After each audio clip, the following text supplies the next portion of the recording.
Why is corporate media mostly and has been completely for years ignoring the obvious mental illness of failed former president and convicted felon Donald Trump? This is the conversation I want to have with you today.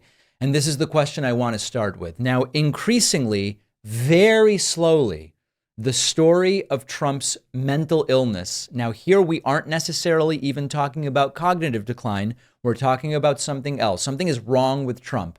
It is slowly sort of crawling or clawing its way into the discourse. One such example is a very good piece from 3 days ago in the Washington Post opinion pages from Eugene Robinson called, "Is Donald Trump okay?" His story about hypothetically being electrocuted is another glimpse into a mind that is unwell.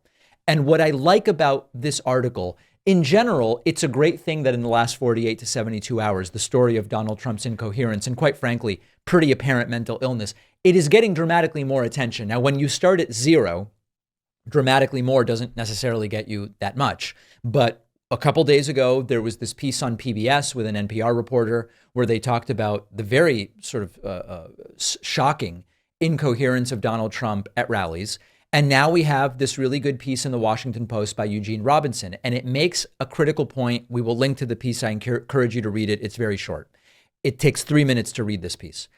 One of the points that it makes is that the obsession over President Biden's occasional speech errors, particularly given that he has a known stutter, is downright irresponsible for corporate media to be focusing on, compared to rants from Trump that are detached from reality in a way indicative of, at minimum, moderate mental illness.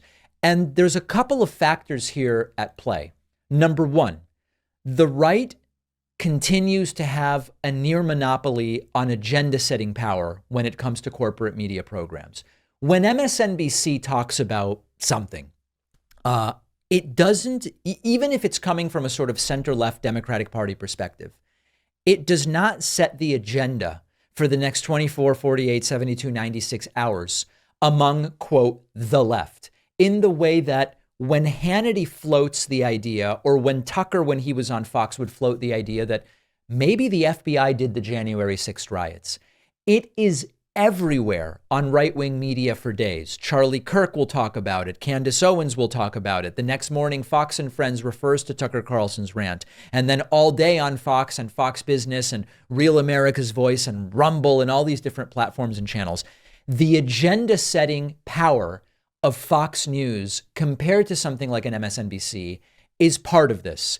And the media, on the one hand, is falling prey to the agenda setting about Biden's verbal stumbles, thanks to right-wing media, while at the same time, many in corporate media have become desensitized to what is, quite frankly, Trump's verbal incontinence, the lies, the threats, and the signs that he is clearly mentally unwell. There's one other thing I want to mention about why this has not necessarily gotten the attention it deserves in corporate media.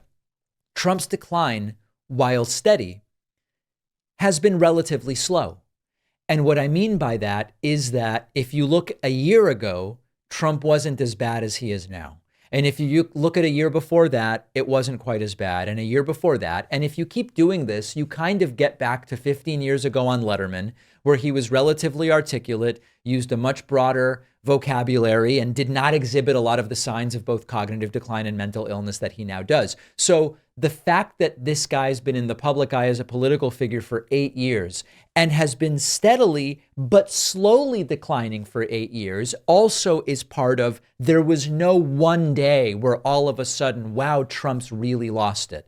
Trump's 2016 campaign had outrageous statements that bordered between somewhat entertaining and horrifying. In 2024, it's gotten so much worse, but slowly, that there are real questions about his mental fitness and mental illness, but it is not really grabbing the attention of corporate media. And it's often excused as just Trump being Trump, even though there are concerning signs from both mental health professionals and neurology, Alzheimer's, dementia doctors, as we've talked about. And one of the things that Eugene Robinson points out in his article is that Trump's rant about electrocution from his Las Vegas rally over the weekend if you really analyze it outside of Trump being Trump, we're kind of used to this. It's only gotten slightly worse every few months for the last 8 years. If you really look at it for what it is, this is absolutely terrifying. So for people who have now listened to this 90-second rant 2 times this week, I apologize. But Eugene Robinson is referring to this. This is really Exhibit A in Trump's. Something is very wrong here. I do want to include it here. And Eugene Robinson is right to point to this. Very short period of time. So I said, let me ask you a question. And he said, nobody ever asked this question. And it must be because of MIT, my relationship to MIT. Very smart. He goes, I say, what would happen if the boat sank from its weight and you're in the boat and you have this tremendously powerful battery and the battery's now underwater and there's a shark that's approximately 10 yards over there. By the way, a lot of shark attacks lately. Do you notice that? A lot of shark. I watched some guys justifying it today. Well, they weren't really that angry. They bit off the young lady's leg because of the fact that they were not hungry, but they misunderstood who she was. These people are crazy. He said there's no problem with sharks. They just didn't really understand a young woman swimming now really got decimated, and other people too, a lot of shark attacks. So I said, so there's a shark 10 yards away from the boat, 10 yards, or here. Do I get electrocuted if the boat is sinking, water goes over the battery, the boat is sinking? Do I stay on top of the boat and get electrocuted? Or do I jump over by the shark and not get electrocuted? Because I will tell you, he didn't know the answer. He said, nobody's ever asked me that question. Okay. There's 10 more seconds, but I don't think we need them. I think you get the point. Okay. This is not normal behavior in any way. This is someone who can't think sequentially. This is someone whose vocabulary has become limited and repetitive. This is someone with serious paranoid delusions. And I hate to say this, and some people aren't going to like this, and I can see the hate mail piling up now. One potential reason that Trump's very obvious mental illness is not getting as much attention as it should is that, unfortunately, there is a ton of undiagnosed and untreated mental illness in this country, and much of it is chalked up to being quirky or whatever. And it is conceivable that many people don't have the ability to discern that this is not normal behavior. It's a sad state of affairs, but it continues to go slowly more mainstream. And I want to talk about one more instance of that on MSNBC for a moment. It's the same dilemma every year for Father's Day. What do you get the man who already has everything and says, I don't need any gift? Put down the slippers, step away from the necktie, and get dad something that he will actually love. An Aura digital photo frame. Our sponsor Aura makes stunning Wi-Fi connected digital frames that allow you to share and display unlimited photos. It's easy to upload and share photos via the Aura app. If you're giving Aura as a gift, you can even personalize it with preloaded photos and memories. I gave one of these to my dad for last Father's Day, mentioned it on the show. I recently gave my mom one of these for Mother's Day, and I put pictures of the baby up from wherever I am. They pop up on the digital picture frame.